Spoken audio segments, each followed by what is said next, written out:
We remain steadfast in our commitment in delivering local news that matters, stories that inspire, enriching the lives of Filipinos in the Philippines and across the globe. This is your GMA Regional TV. Buong puso para sa Pilipino. 7 residensya sa Naga City nasulo kasubanggi. Lalaki lugadan kan mahagup nin tren sa Naga City. Asin, 2 gadan na green sea turtle nadukayan sa baybayon kan bagasbas.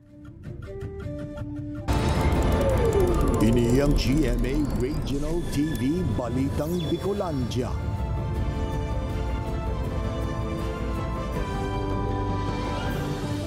Diyos marahay na hapon mga kapuso, uninaan Balitang Bicolandia. Hatod miyan pinakadarakula asin pinakabagong mga bareta sa Kabikolan. Kami ang tropa nin katotohanan, mahatod nin mga baretang mayong pigkikilingan, mayo nin pigpoprotehiran. Live hali digdi sa GMA Complex sa Naga City. Ako po si Kate Dolovieres. 7 kaharungan na danyaran kan nagbungkaras na kasulo sa Barangay Sabang, Naga City. Pinagikanan kan kalayo padagos pang pigsususog kan Naga City Central Fire Station. Ani ba pang detalye, tutukan sa report ni Jessica Kalinog. Bago kala ko, nag-aso-aso lang. Mayo pa nga nang nakakapansin, kang sa diton pa siya.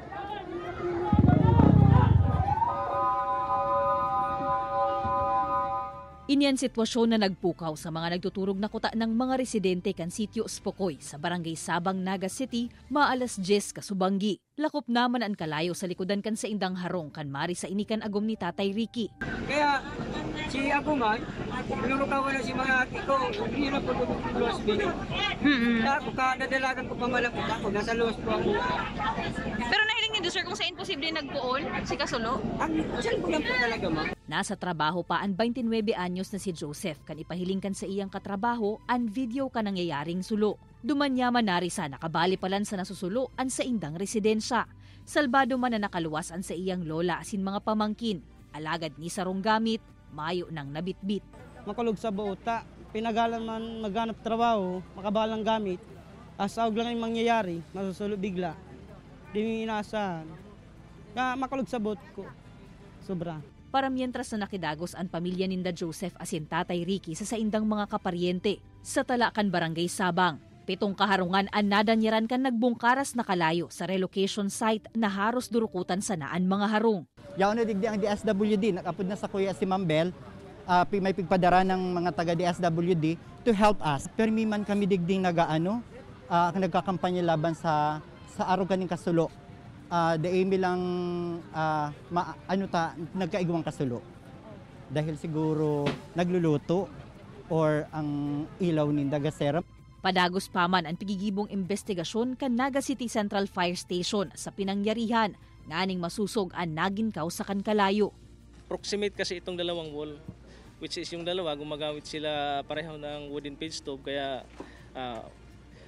pag-aralan muna natin base sa fire pattern at syempre with the cooperation din ng ating mga witness. Nag-abot nin hasta ikatulong alarma ang Kasulo. Alas 10:50 kan madeklarar na fire out na ang lugar.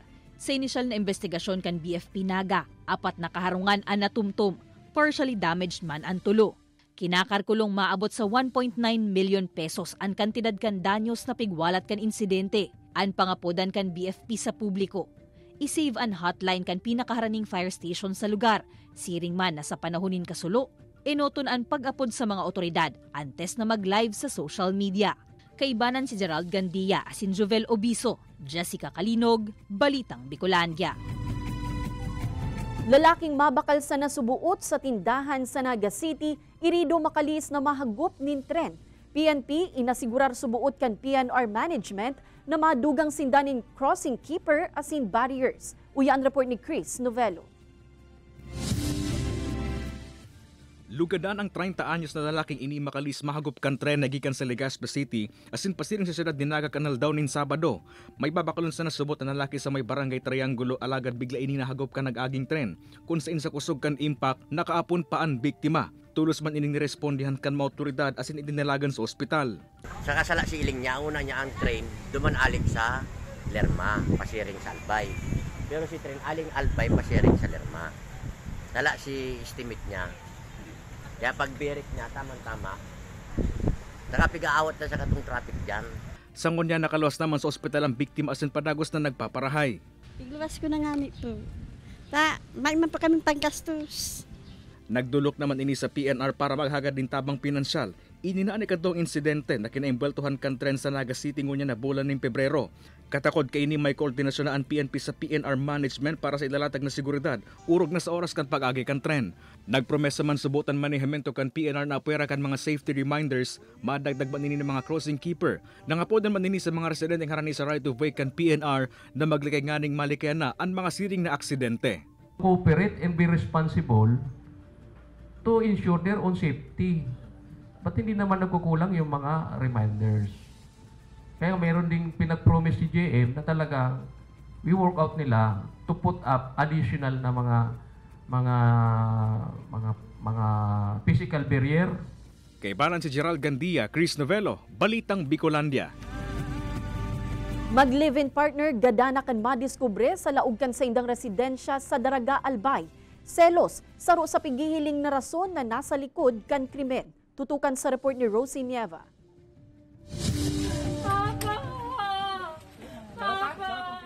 Mayo na ninbuhay kan madukayan ang mag-live-in partner sa laukan sa Indang Harong sa Purok 2 Lakag Daraga Albay. Sa investigasyon kan Daraga Municipal Police Station, pasado alas 7:15 nin aga kan Domingo, nadiskubre ang mga bangkay kan 64 anyos na babae asin 59 anyos na lalaki kan magpasiring sa harong ang makuapo kan mga ini. May mga tama nin taga ang mga biktima, mantang may tinilukan asin mga pasa ang babae. Alagad nagtutubod ang PNP na nagkaigwanin matinding iwal sa pagkultanan kanduwa na nagresulta sa saindang pagkagadan. Ito nga na observation ta. Wala ki force entry, wala ding force exit. No?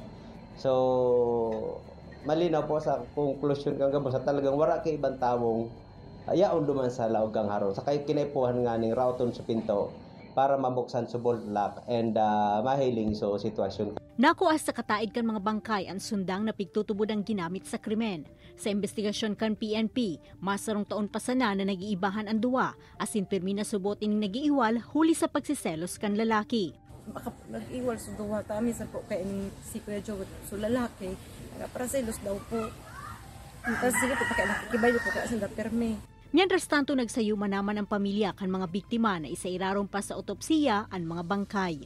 Ini si Rosie Nieva, Balitang Bicolandia. Demolisyon sa mga harungkan nasa sanggatos na pamilyang nakaistar sa dagang pagsasadirikan Kapitolyo Probinsyal sa Naga City. Nagpuna kan Sabado. Relokasyon o malilipatan kan mga apektadong pamilya, hagad kan mga ini. Ani ba pang detalye, aramon ta sa pagtutok live ni Chris Novello. Chris?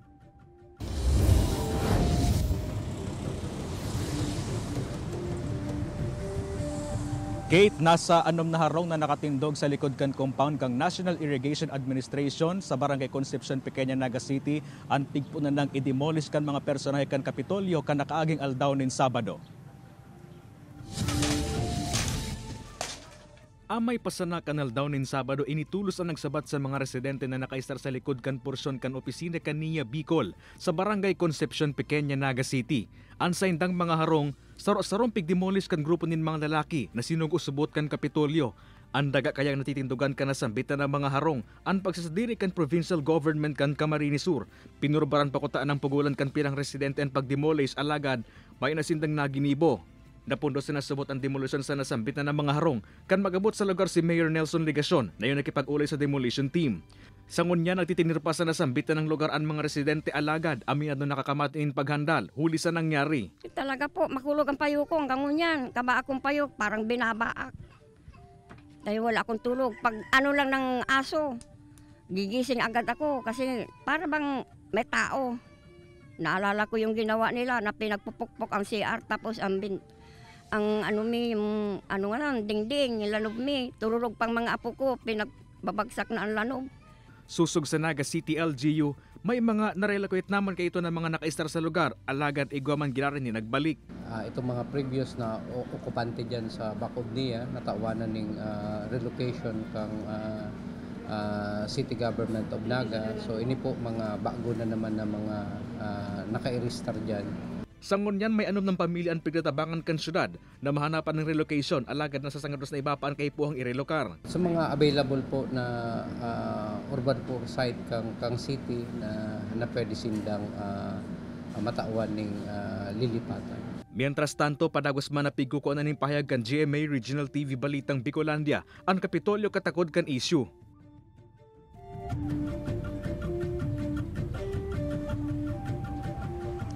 Kate, sigud man sa nagkapirang residente na nakaolay niya to na andam naman na sindang maghali na sa lugar alagad hagad ang dagdag na panahon nga ni makahanap ng manlilipatan o kaya naman relokasyon. Kate? Jos Mabalos, Chris. Sarong sachet nin pigtutubudang shabu o marijuana, asin sarong sachet naman nin pigtutubudang shabu. Yan ang nadukayan mismo ni Kapitan Angelo Benjola kan Barangay Igualdad, Naga City, pasado alas 5 nin hapon kan Pebrero 24. Papuli subot siya kaito sa saindang residensya. Asin kan ipapark na an sa iyang motor, dumanya natungtungan ang nakapatos na mga iligal na droga. Tulos man na nag-apod ang kapitan nin asistensya sa NCPO Station 1. Sa presente, padagos pa ang pigigibong investigasyon, tanganing maaraman kung sisay ang nagwalat kan pigpapangalad na droga, asin kung paano ini nakaabot sa lugar. Mas pigpakusugman ang pazi-orden sa Barangay Igualdad. Tulong beses ang pagronda kan mga tanod, siring man na may pigbugtak na sirena sa kataid kan mga nakakabit na CCTV para sa mas madaling pagsitar o pagbandilyo. Naglaog po sa likod kan isipta na baka ugapon taong nasa likod ka ito. However, mas hiniling ta po sa tuyang ibang side na siguro dyan siguro nahulog or nawalat para maibalik ta po sa mga tamang opisina asin sa otoridad. In any case, in any scenario or things na may ma-encounter silang ganitong mga scenario, please don't hesitate to visit or call our police station for us to react. Hindi mo naman kailangan hawakan ito if you have doubts. Ini ang GMA Regional TV Balitang Bicolandia.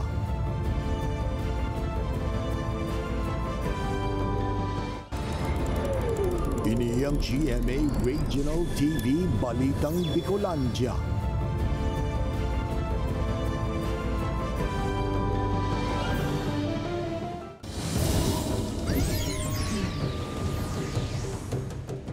Rider na subuot na sa impluensya nin arak asin an angkas kaini, irido makalis na mahulog sa kanal sa Naga City. Mantang sarong kotse, buminaligtad sa Calabanga, Camarines Sur. Uyan report ni Chris Novello. Lugadan ang lalaking rider asin ang angkas kaini makalis aksidenteng mahulog sa kanal ang piglulunad ng motorsiklo sa Zone 5 Barangay Pacol, Naga City kan nakaaging Sabadong Banggi. Sa inisyal na investigasyon kan mga otoridad, nakainom ang driver kan mangyari ang aksidente. Sa Calabanga, Camarines Sur, buminaligtad ang kotseng ini sa Calabaan kan tinampo sa Barangay Mangiring pasado alas 7 ng aga kan Sabado. Pasiring subot sa Tinambak, Camarines Sur ang lunadan. Alagad pagabot sa lugar, nawaran ini ning kontrol huli kan mahal na sa tinampo. Nakabangga muna ini sa sarumpuon ng kahoy, hasta sa dagos ng buminaligtad. Advice ko lang po sa ngayon, lalo po sa mga hindi kabisado yung lugar, maging maingat po tayo, maging pasiguro, lalo na kung yung mga daan natin, paahon o kaya pababa. Gadanan sarong rider makalis makabudal sa kasabatang truck sa Zone 1 Barangay Pamukid, San Fernando, Camarines Sur. Sa pag-imbestiga kan mga otoridad, kinakan subot kan rider ang linya kan kasabatang truck. Marikas man subot ang padalagan kaini. Pagirumdom kan mga otoridad sa mga motorista na maglikay sa pagmamaneho asin obserbaran ang tamang speed limit nga ni makalikay sa mga aksidente. Ini si Chris Novello, Balitang Bicolandia. Pirang semana nang agrangay kan mga residente sa Banwaanin, San Fernando, Camarines Sur ang kakadikit hasta kawaranin supply nin tubig. Katakod kayan makakaulay ta live si Harry Lanyada, an officer in charge kan San Fernando Water Supply System. Diyos marhay na hapon po, Sir Harry.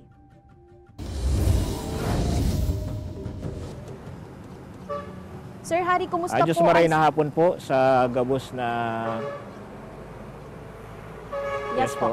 Sir Harry, kumusta po ngunyan ang status dyan? Kan tubig sa okay Banwaan kan San Fernando, Camarines Sur, makalihis ang haros 2 semana ng water interruption.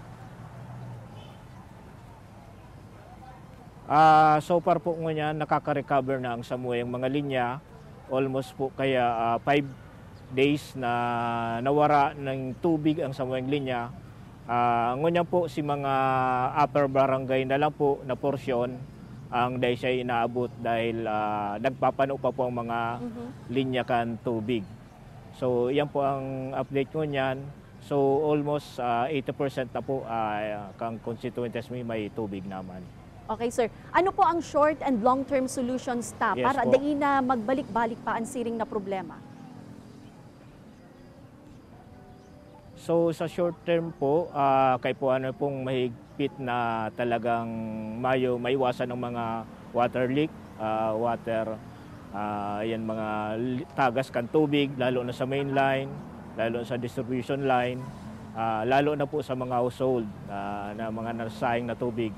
So sa long term po, padagos po na nakikipagtagan ng Samuayang Mayor, si Mayor Fermin, na proteksyonan po ang Samuayang watershed area, na padagos po na matanuman ng kahoy din matawan ng proper na maintenance, maiwasan ang mga nagpupurutol ng kahoy.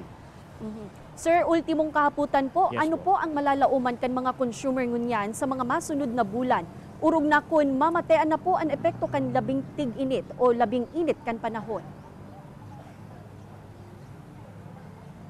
So sa preparasyon po, naghahanda kami ngunya kung sakaling magkaigwaning pagbabaan sa muyang spring, lalo na ngunya pong El Nino, padagos po kaming ma-distribute ng tubig kung may mga portion po kaming barangay na day na inaabot, and may mga long term po kaming pag-iisip na makaigwaning mga proyekto na makadevelop pa po ng mga spring.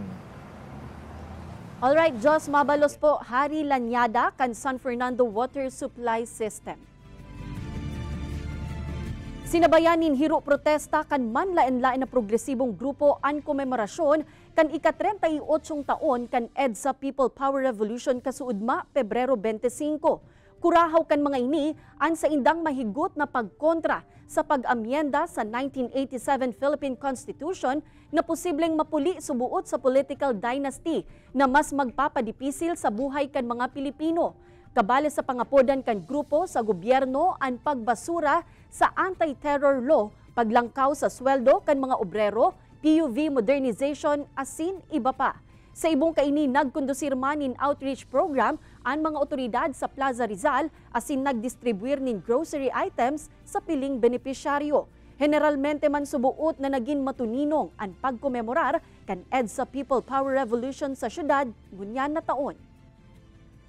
Peaceful, general peaceful, because from the start, in the morning, nag-commemorate din yung local government unit. In the afternoon, yun namang mga left-leaning groups, they express their views. So, nakakaroon naman tayo ng patas at equal footing.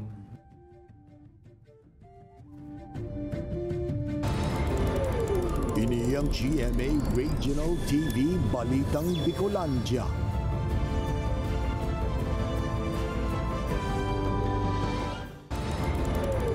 Ini ang GMA Regional TV Balitang Bicolandia.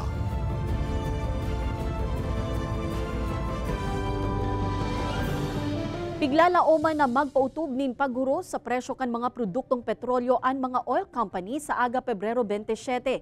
Kinakarkulong na sa 70 centavos per liter ang pwedeng mabawa sa kada litro kan gasolina. 95 centavos per liter naman sa diesel, mantang 1 peso and 10 centavos sa kada litro kan kerosene.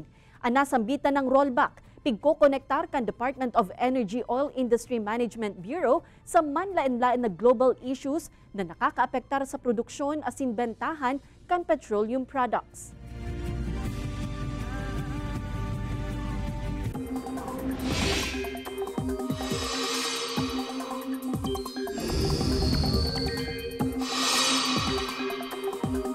Mga kapuso, mayong nagdadanay na raot nin panahon sa nasyon, alagad padagos na namamatean ang duwang weather systems.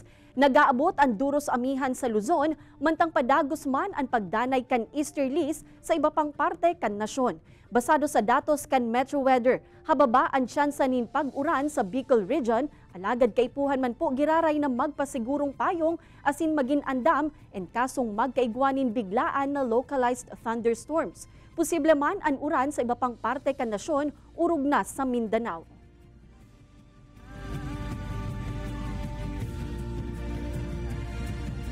Nagpakol na sa 4 katao ang binawian nin buhay huli sa rabies sa probinsya nin Albay. Ang nasambitan ng mga kaso na irehistro ngunya na taon gikan sa mga banwaan kan Piudoran, Bakakay, asin Tiwi.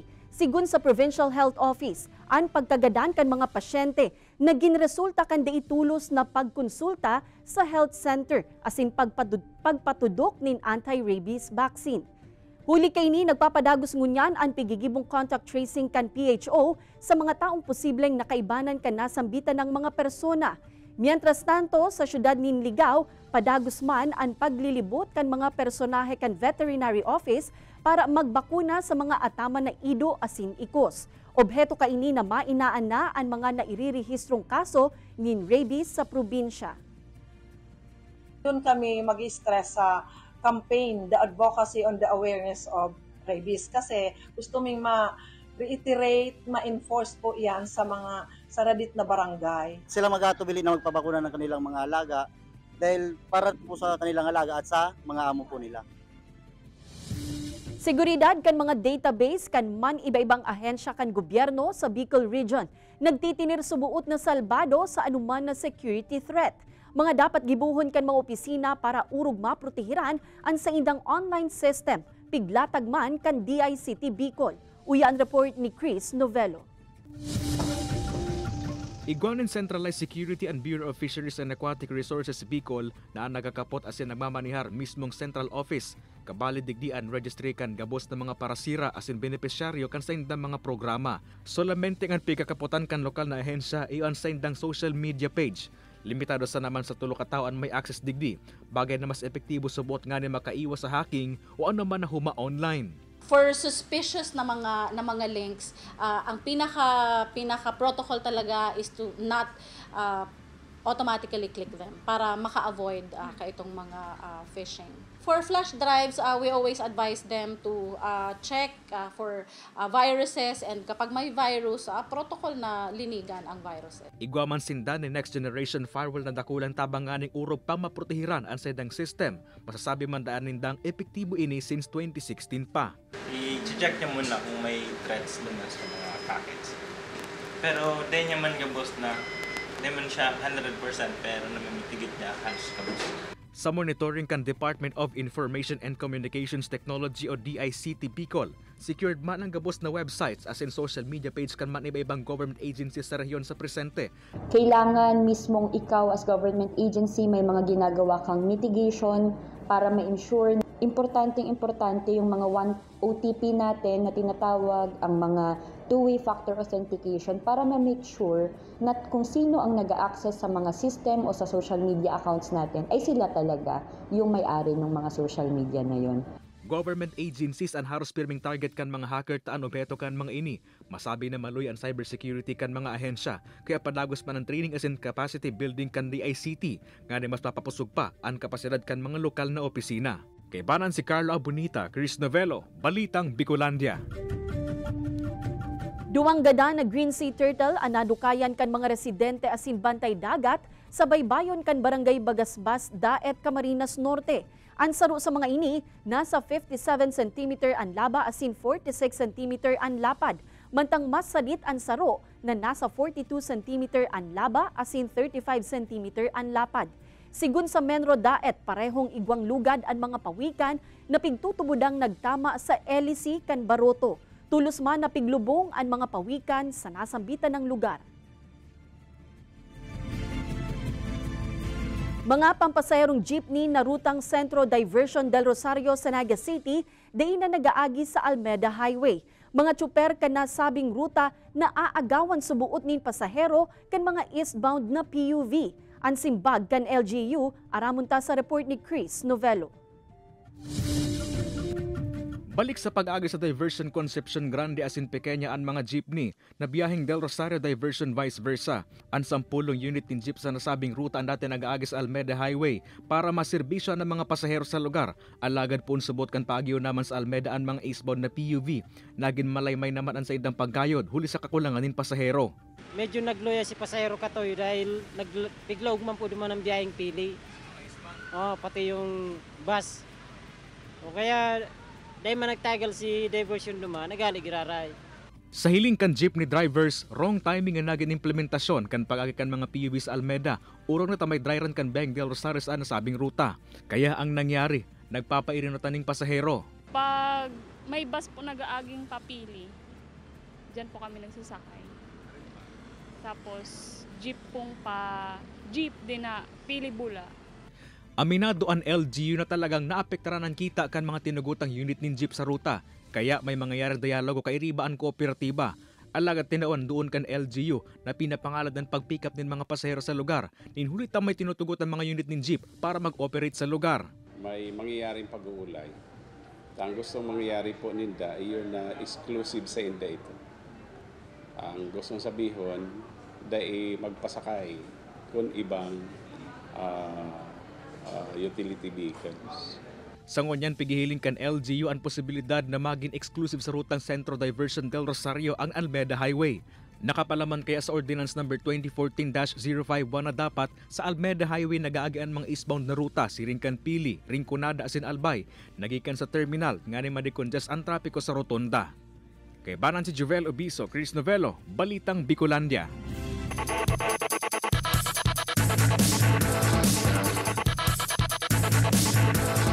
Sa nangyaring NCAA Season 99 Juniors Basketball Tournament kan Pebrero 25, 2024 sa PhilOil Eco Oil Center, pinautob kan defending champions na Letran Squires ang EAC Brigadiers sa score na 83-69.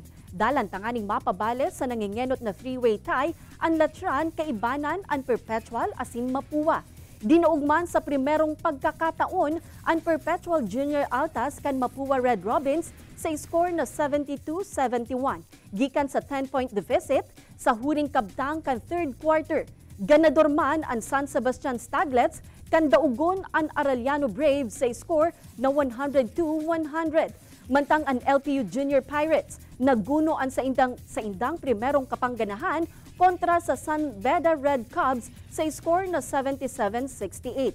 Asin pinatumba kan Binild LSGH Greenies ang JRU Light Bombers sa score na 70-75. Madadalan ang episode na ini asin iba pang pinakahuring lokal na bareta sa official website kan GMA Regional TV, www.gmaregionaltv.com. Pwede man kamong magbisita sa samuyang official YouTube channel, GMA Regional TV, asin i-click ang subscribe button para sa pinakamaiinit na bareta hali sa man-ibaybang rehiyon. Mabalo sa mga kapusong Bicolanong nagantabay, maging sa mga kapuso nyato abroad. Ninhulita sa GMA Regional TV, Local News Matters. Asin yan ang pinakadakula asin mainit na bareta sa Kabikolan. Ako si Kate Dolovieres, kami ang GMA Regional TV Balitang Bicolandia, bilog na pwersa para sa mas dakulang misyon asin mas mahiwas na pagserbi sa nasyon.